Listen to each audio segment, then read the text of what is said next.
दिलचस्प हुई उत्तर प्रदेश की high profile Raebareli Lok Sabha seat की लड़ाई। कांग्रेस ने गांधी परिवार की पुश्तैनी सीट से राहुल गांधी को उतारा।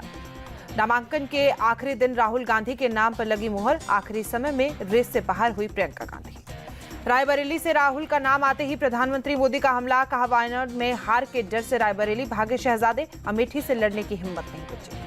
बीजेपी ने रायबरेली से दिनेश प्रताप सिंह को उतारा। 2019 में सोनिया गांधी ने 1,67,000 वोटों से दी थी शिकस्त। कभी सोनिया गांधी के करीबियों में होती थी दिनेश प्रताप सिंह की गिनती।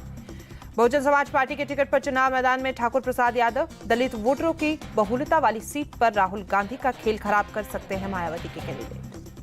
कांग्रेस का सबसे मजबूत गढ़ रहा है रायबरेली। अब तक हुए 20 चुनाव और उपचुनाव में 17 बार कांग्रेस का कब्जा, 2 बार बीजेपी और 1 बार जनता पार्टी के हाथ लगी जीत। रायबरेली लोकसभा सीट पर पहली बार 1952 में हुआ था चुनाव। लगातार 2 टर्म जीते थे कांग्रेस के फिरोज खान। 1967 में रायबरेली सीट से जीतकर पहली बार लोकसभा के रास्ते संसद पहुंची इंदिरा गांधी। 1971 में संयुक्त सोशलिस्ट पार्टी के राजनारायण को हराकर दोबारा सांसद बनी थी इंदिरा। 1971 में इंदिरा की जीत को हारे हुए राजनारायण ने दी चुनौती। सरकारी मशीनरी के दुरुपयोग का दोषी पाते हुए 1975 में इलाहाबाद हाई कोर्ट ने रद्द कर दिया था चुनाव।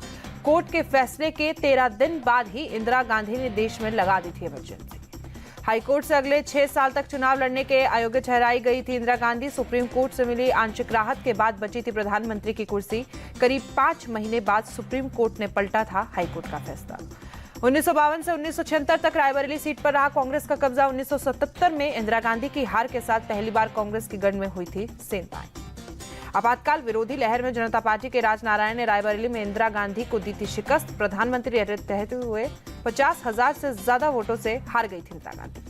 1980 में चुनाव में रायबरेली सीट पर इंदिरा गांधी की जबरदस्त वापसी जनता पार्टी की राजमाता विजया राजे सिंधिया को करीब 1,73,000 वोटों से शिकस्त दी। 1996 में पहली बार रायबरेली में खुला बीजेपी का खाता। कांग्रेस के गढ़ में अशोक सिंह ने लगातार 2 बार खिलाया था कमल। 1999 में फिर रायबरेली में कांग्रेस की वापसी। राजीव गांधी के दोस्त कैप्टन सतीश शर्मा ने सपा के गदाधर शर्मा को दी थी शिकस्त। 2004 में पहली बार रायबरेली सीट से चुनाव में उतरी थी सोनिया गांधी। सपा के अशोक कुमार सिंह को 2.5 लाख वोटों से हराया था। तब से 2019 तक कोई और नहीं भेद पाया रायबरेली का किला। रायबरेली लोकसभा सीट के अंतर्गत विधानसभा की 5 सीट, 4 पर समाजवादी पार्टी तो सिर्फ 1 सीट पर बीजेपी का कब्जा। पिछले कुछ चुनाव में रायबरेली में तेजी से बढ़ा है बीजेपी का ग्राफ। 2009 के चुनाव में 3.8% वोट शेयर वाली बीजेपी को 2019 के चुनाव में 38.7% वोट मिले। कांग्रेस के वोट शेयर में 10 साल में 15% की गिरावट आई।